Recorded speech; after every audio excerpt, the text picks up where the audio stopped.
Allí me quedé durante un tiempo, pensativo, sin rumbo fijo. Poco tiempo después llegaron los zombies. Al principio era solo un clamor lejano, se escuchaba a lo lejos, como un murmullo inquietante. Entenderme, era como si la locura llegara por el sur, había gritos y ruidos contundentes que no podíamos identificar.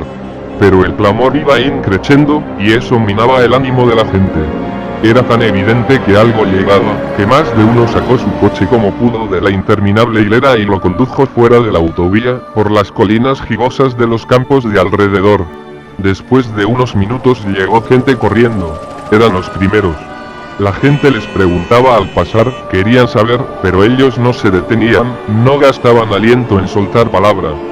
Si hubierais visto sus caras, parecían correr al borde mismo de sus fuerzas, pero aún así no se detenían. Eso me inquietó mucho. Eran ellos, naturalmente, los muertos vivientes. Habían ido creciendo en número desde la ciudad, y todas aquellas personas aferradas a sus vehículos, intentando protegerse dentro de ellos, eran como latas de albóndigas a abrir y comer.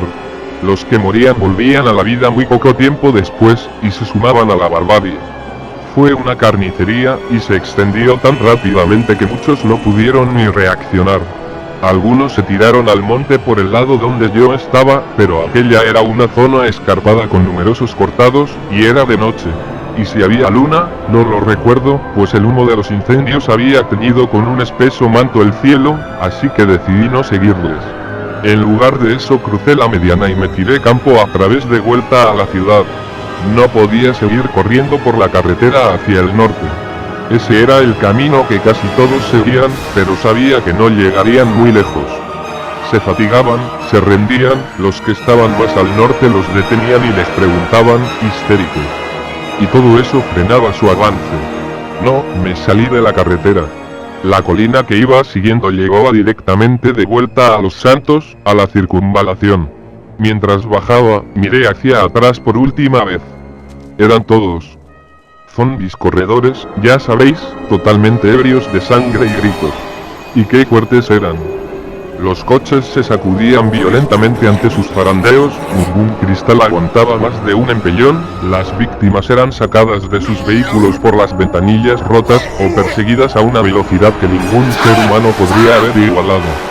Entonces me volví y corrí tanto que cuando terminé estaba mareado, las sienes me palpitaban con tanta fuerza que creía que iba a sufrir una embolia.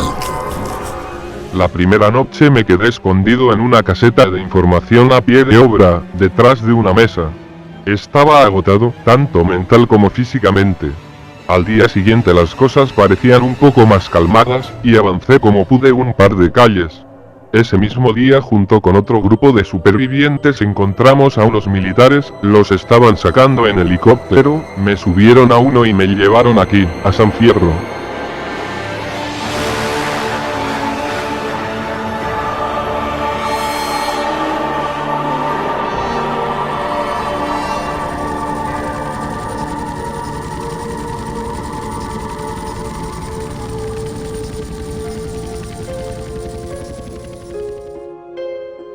Creo que tuve mucha suerte de haber podido salir de esa manera de Los Santos, habría sido una completa odisea haber logrado salir de la ciudad a pie. Recuerdo muy bien cómo comenzó todo. Bueno, nadie sabía cómo había empezado todo exactamente. El mundo se había desestabilizado mucho antes de que ningún científico hubiese podido dar alguna explicación, teoría o hipótesis. Ningún programa de televisión aguantó el tiempo suficiente como para teorizar sobre el problema. Al principio podías verlo en la televisión. Hablaban sobre ello. Muy poco al principio, pero luego cada vez más, en la televisión basura de la noche, en los programas nocturnos líderes de audiencia, hasta que ya no se hablaba de otra cosa y la noticia del año lo inundaba todo. En el programa CNN salieron las primeras imágenes que yo recordar ser, y se pronunciaron por primera vez las palabras, muertos vivientes. Pero por entonces todo el asunto no era muy diferente de los ovnis o las caras de Belmes, y aún podías sonreír con autosuficiencia y sentirte alejado de todas esas patrañas. Aun cuando emitían cantidades ingentes de imágenes horrorosas de gente enloquecida atacando a otros seres humanos en los noticieros y luego ya no echaban los documentales, sino que seguían hablando sobre los incidentes. ¿Entonces te preocupabas? Sí. Incidentes bastante extraños en un tanatorio en Los Santos. En un hospital de Angel Pine, en Red Country. En todas partes. En un hospital, en Los Santos. Un accidente múltiple de tráfico que acaba en una carnicería cuando uno de los accidentados ataca violentamente a uno de los chicos del 911 y le arranca limpiamente un pedazo de cuello con los dientes. Un suicida que cae estrepitosamente desde la terraza de un duodécimo, y empieza a sacudirse dentro de su bolsa 16 minutos después de que el juez hubiese levantado acta. Pero después de algunos días, sabías que la cosa estaba realmente mal porque lo veías en las calles. Una ambulancia estrellada y abandonada en una concurrida avenida, o un policía que te desvía cuando vuelves de vacaciones porque, al parecer, algunos vándalos están causando problemas en el cementerio. Pero sabías que no eran vándalos. Lo veías en sus caras. El masazo psicológico del concepto de que los muertos habían vuelto a la vida se aceptó bastante rápidamente una vez que todas las televisiones empezaron a emitir boletines de emergencia a las 24 horas. Para entonces, las ciudades estaban ya sumidas en un cierto desorden debido al hecho de que cada persona que moría regresaba a la vida entre hora y media y 2 horas después.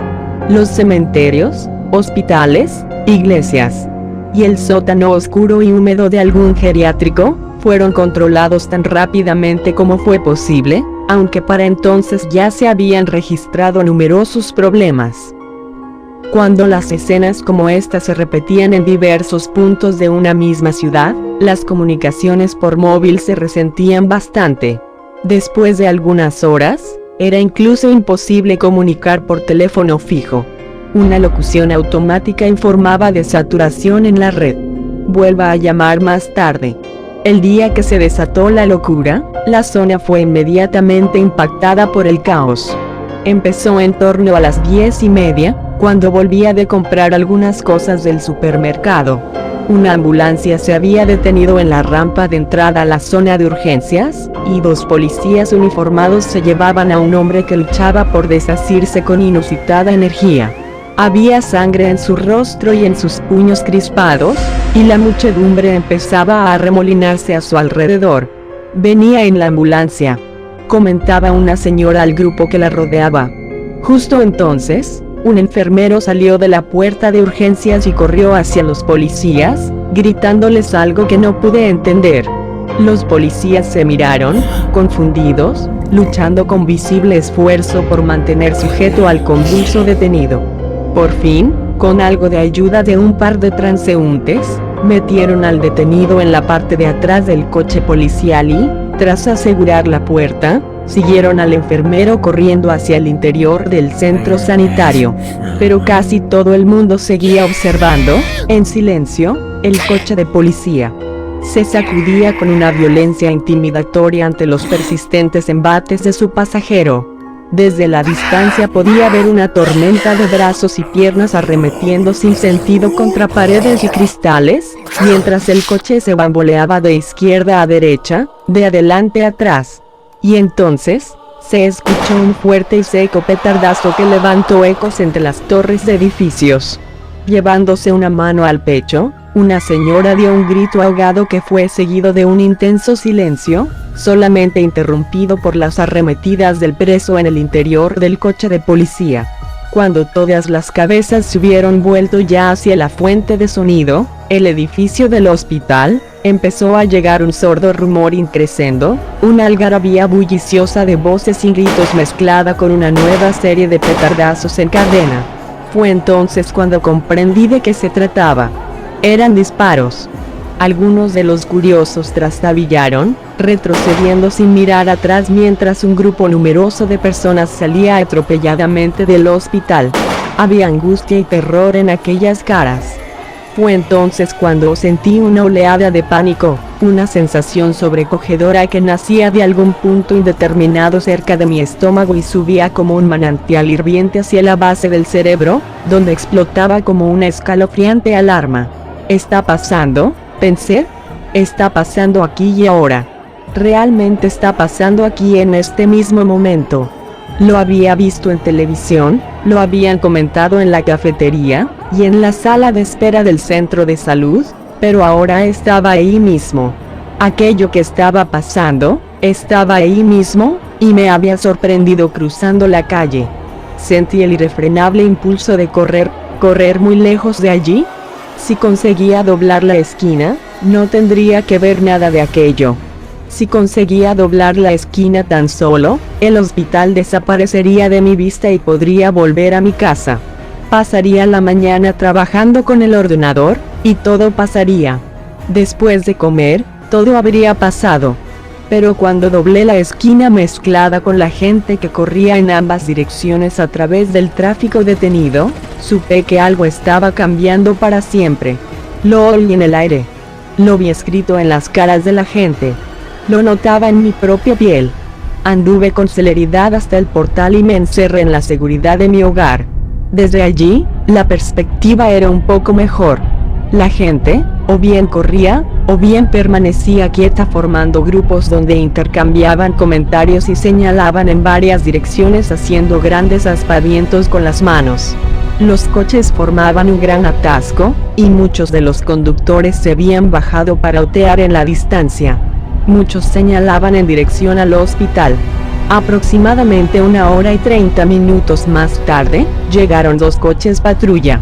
Uno de ellos estaba abollado y tenía uno de los laterales completamente raspado. Avanzaban lentamente.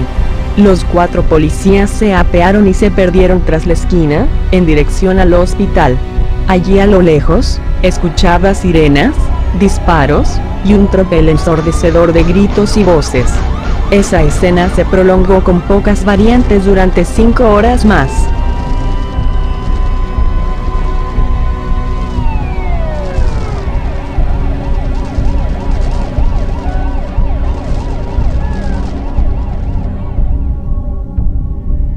Durante toda esa noche, a lo lejos, una ocasional columnata de humo negro, el resplandor de un fuego o el constante ir y venir de las sirenas denunciaban que San Fierro soportaba una lenta agonía. Cuando volví a asomarme al ventanal, observé que mis vecinos también miraban desde las ventanas, y en los pisos, las vecinas comentaban con la puerta entreabierta, como preparadas para encerrarse en la seguridad de sus casas. Pero nadie bajaba a la calle, si podían evitarlo. En esas conversaciones veladas llenas de rumores y habladurías, pude enterarme de algunas cosas. Se decía que la zona del hospital era una auténtica locura. Había policías, heridos y unos grandes camiones donde metían a los violentos.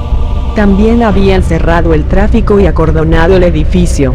La televisión tampoco era de mucha ayuda. Se hablaba de una oleada de violencia a nivel nacional, incluso también podía ser a una escala global. Escenas de incendios, tumultos y ataques estremecedores saltaban en la pantalla en una impactante sucesión. En Los Santos, en Las Venturas, pero también en Madrid, Buenos Aires, Río de Janeiro, en Ciudad de México, en Londres, en Libia, Moscú, Tokio. En una de las escenas, un agente uniformado disparaba a bocajarro sobre otro agente con la camisa desgarrada. En todos los canales se hablaba en términos de ataques irracionales, situación de caos generalizada, incontrolable ola de terror.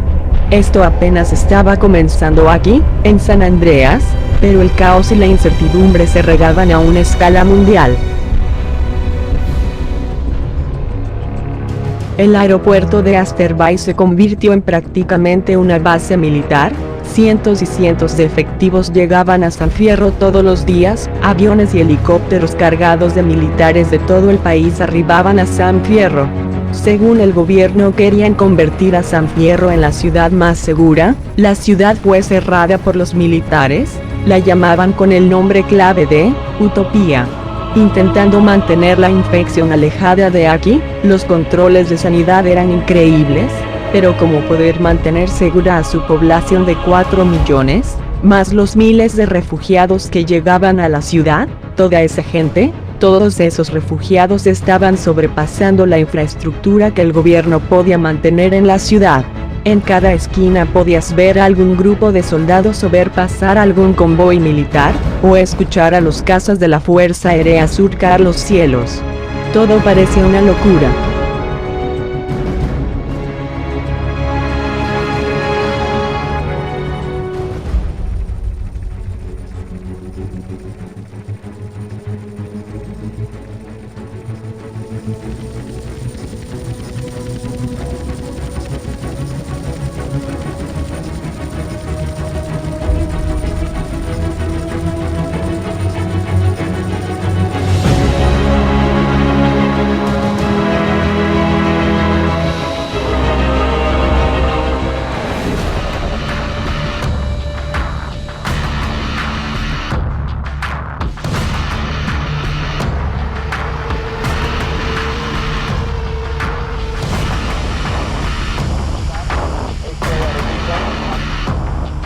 Both autos, command override off. Engine arm off.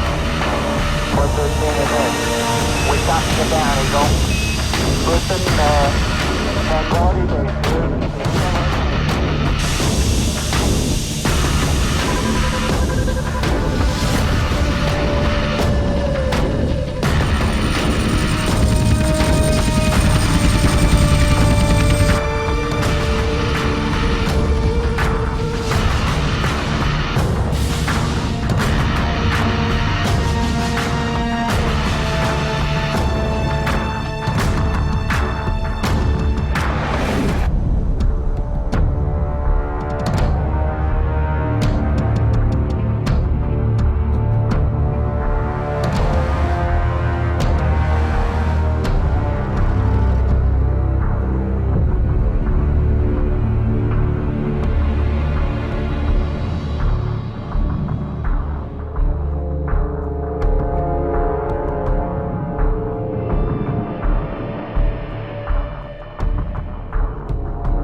Stop. AJ at a descent.